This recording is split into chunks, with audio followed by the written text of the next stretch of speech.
So how do you make it? How do you overcome the odds? You gotta be the hardest workers in the room. And don't f the opportunity up. At some point, you gotta be tired of not being number one.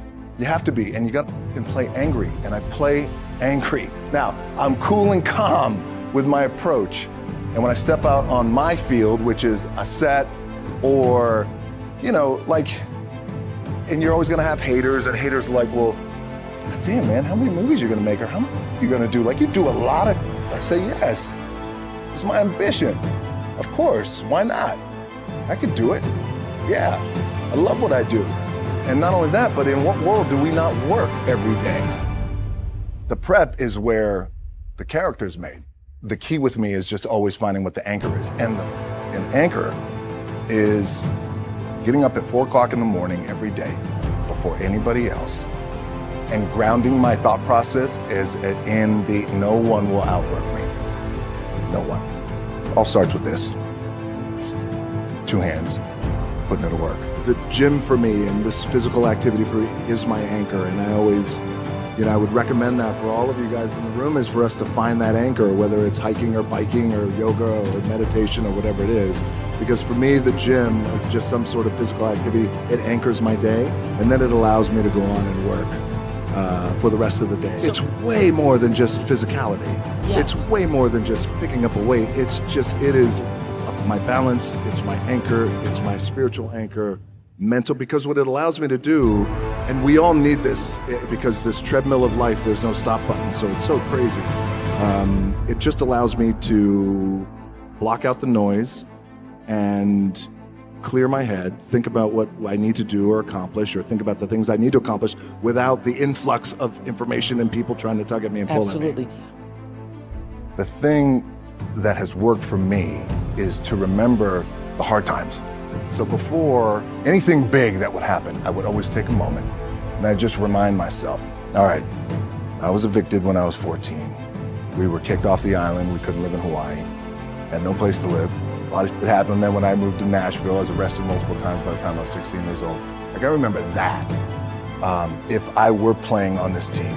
But before I lace up, before I get into court, before I play in these big games, before I go to the Staples Center, where history says those are historic walls there at the Staples Center, I would remember that. And it allows me then to be present in the moment and understand, shit, the stuff I have around me right now, this is it that I dreamed of when I was a kid. I had a piss poor senior year, 0 production, no NFL, no combine invite, nothing. Finally went to the CFL.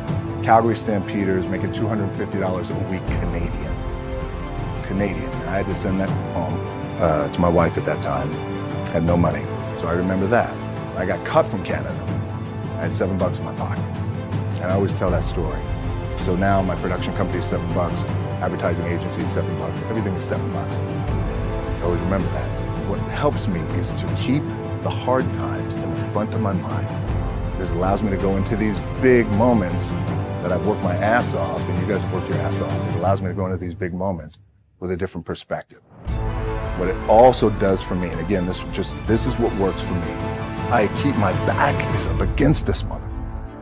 Every day, it's against this wall. But it's up against this because it's what I believe in. And when my back is against this, then there's nowhere to go but that way. And I got to go that way. And I don't give a who is in front of me. They're not gonna stop me. So how did I get here? By being the hardest worker in the room. The one thing that will never, ever, ever go away is you get your ass in that weight room and you put in the work. That's gonna happen when you're 30, 40, 50, 60, 70. That never goes away. You either say, I'm done, or this, whatever the f is going on, it's temporary, and it may me up at some point down the road. But I'm not gonna let this opportunity go by without giving it my all. My dad, in his pickup truck, came down 4 o'clock in the morning, picked me up in Miami from Tampa. We lived in a little apartment in Tampa. He drove down in his little pickup truck to Miami to get me when I was cut from the CFL. I was driving up I-75. The I-75 is like, especially down in Florida, Alligator Alley. I'll never forget it. It's 4 o'clock in the morning.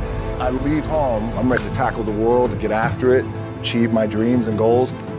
Crushed by 22, 23 years old. Now I got to move back in with my mom and dad. I played on great teams, though. Wait a second, this is not supposed to be my future. I'm supposed to be in the NFL right now. I'm supposed to be making a lot of coin and buying my parents, buying me, taking care of my wife.